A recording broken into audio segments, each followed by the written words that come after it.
Okay, all right. Take a deep breath. Welcome back to Easy Awakenings. Today, Victor, Raj, we're gonna be talking about toxic relationships, and there's a great quote that I just picked up. I could not find the source, but it doesn't matter because it's an awesome quote. I believe it goes: a healthy relationship doesn't drag you down; it inspires you to be better. Mm-hmm. Something. Let me make sure I'm just gonna quote that right. Exactly. Yeah, I said it right. I got it. Healthy relationship doesn't drag you down; it inspires you to be better. So, and there's no frills to that one. There's no mystery. That's just straightforward and true, right? A lot of us, everyone has gone through, a toxic relationship at some point. This does not have to be romantic relationship. It could be any type, family, friends, work. Yeah. And I think that's important for all of us to sort of go through and think about. I think a lot of people, and I think the important thing about this is that a lot of people will stick it out in a toxic relationship. They will let that relationship affect their life so much that it has a heavy negative impact on, instead of understanding that sometimes you just gotta cut that weight off. Because it hurts to let that go. But again, especially when it's family or romance that you've been with for a while.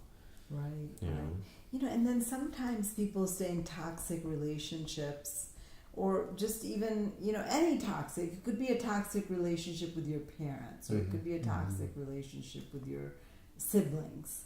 But they stay because that's what they're familiar with. So the familiarity is what will keep drawing them back. In fact, even if they leave that one relationship, they're going to go to another relationship and probably attract the same kind of energy, right? Because it's what they're comfortable with. Yeah. So, pain resonates with pain. Yes, exactly. Exactly. Yeah, a lot of times, I'm going to say this, in romantic relationships is, the victimizer will find a victim, Yeah. And the other way around, if you feel really bad about yourself, then it works with the ego, and then you kind of get like addicted to that feeling crappy, so your ego will kind of fool you into finding somebody to give you more of that pain, Well, it's part of your identity. So it finds, So it finds, it finds that partner in crime, to just keep that going. Exactly. Because a lot of people, it's easy to point out and identify, a perpetrator because they're doing the wrong thing. But it's super difficult to sort of see within ourselves the victim card, right? Because we sort of like that feeling of others have done wrong to me. It makes me feel right. Exactly. I'm just. My actions were justified. My resentment, my harboring of hatred is justified. It elevates us, and it's tough to see that. Yeah. And that's a lot of people stay in relationships because it's familiar. Like a lot of people who are in toxic relationships that know they're a toxic relationship that won't get out kind of exhibit that sort of behavior. Yes. So I think that you have to be aware yourself of what is really toxic for you. It really doesn't have anything to do with the other person. It's just what is going on for you. If you need that drama, you will be around toxic relationships. Yes. There's some way that you're addicted to those emotions, that drama, that charge, and you're going to continue to like engage in that sort of behavior, so that you can feel better about yourself. So I think toxic relationships, as far as I can see, you have to be completely responsible for the choices that you're making in your life. You can't keep blaming the other person and say, well, they're toxic. Yeah, but you're choosing it. You have to take the helm. Yeah, you have to take the helm, like from The Ego in Me, right? It was in The Ego in Me. Yes, I love that. Yeah, you've got to take the helm. You do. You've got to take responsibility. Why am I so comfortable around this? Exactly. Right? Because as long as you're comfortable around the toxic relationship, Yeah. other people are going to seem really boring to you. Someone Yeah. that treats you well, That's Yeah. true. you're not going to like it. Yeah. Yeah, that's Like, why so many people are addicted to, and I'm going to say it's cliche, but, they like the bad boys, Oh yeah. Exactly. Oh It yeah. keeps Yeah. things Exactly. interesting, but, over such a long time, I've known a lot of people that have been addicted to the bad boy or a bad girl, and then later on years down the road, and they're just like, why do I always pick the worst person for me?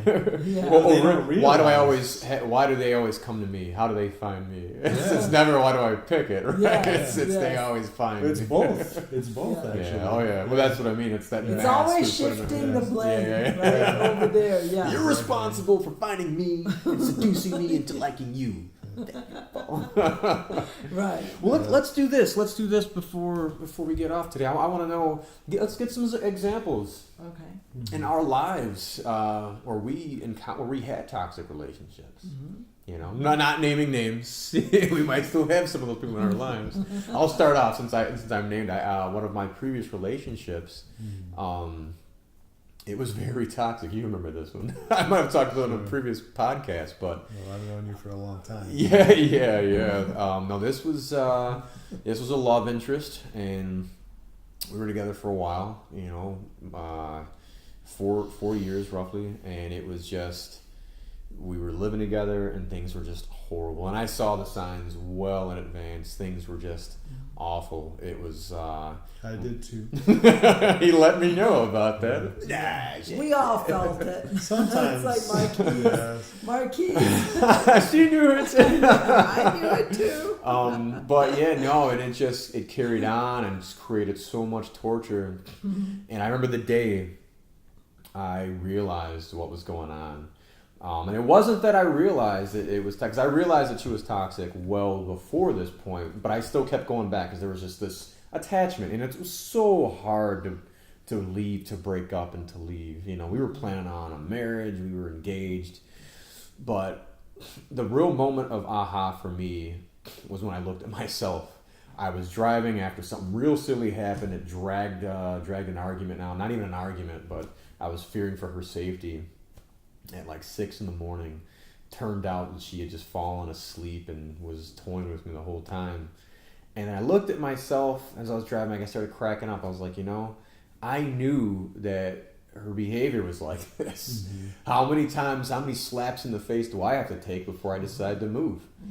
And Well, that's you get hooked on like they're gonna change. They're gonna, you know what I mean? Yeah. You can get hooked on that thought, Right. You kind of you pick all these good, wonderful things about them, but you don't realize like that thing is probably the most dominant thing. Oh yeah. Well, and you're not thinking to yourself, I do have a choice to leave. It's almost like it's ingrained in us to say you got to stick it out or you're not a good person. Once you choose and make that obligation to be with someone, you owe them the opportunity to give them the opportunity to be with themselves, who they are. Because every relationship has ups and downs, right?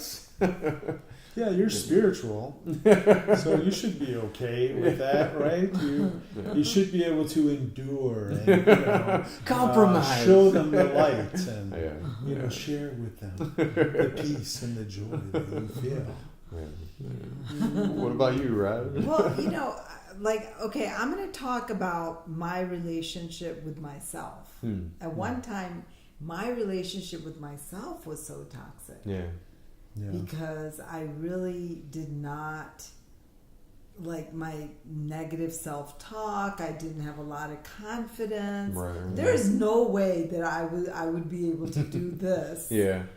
Just put myself out there before, because I had such a toxic relationship with myself. Yeah. I just didn't really think very highly of myself. Yeah.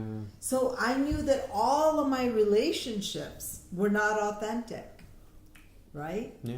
So they might have not been super charged or anything emotionally, but they weren't authentic. Yeah. And that's very toxic. Yeah. Because it keeps you from getting close to people. everything feels very superficial. Mm-hmm. You don't really feel like you have very many friends either, because again, everything is superficial. But it's when I change that relationship with myself is when my whole world opened up. Mm-hmm. So to me, I think the best example for me is the relationship I had with myself. Very toxic at one time. That's a good perspective. People a lot of people do have a relation. Everyone sort of has a relationship with themselves, their egos. You know. Yes. Yeah. Well, ultimately, it's about yourself. Yeah. And Exactly. a relationship, it's about you. Exactly. You know? For me, it's about living from the inside out. You know. So my example probably has more to do with I have my share of different kinds of relationships, but family, that sort of thing, and a big thing with that is when I actually started to see my my siblings as just like another person. Because it's easy to say that they're your sister, they're your brother, they're supposed to do this, they're supposed to give me this, or you're supposed to endure more because expectations, more obligations because of they're supposed to call me. No, I'm supposed to call them. But everyone has their own idea of that. So man, that just drives you insane. Because you're trying to. I mean, you have people just going back and forth, and then there's going back to our previous subject. There's no forgiveness. There's not just, hey, you're so and so. Hey, let's get to know each other.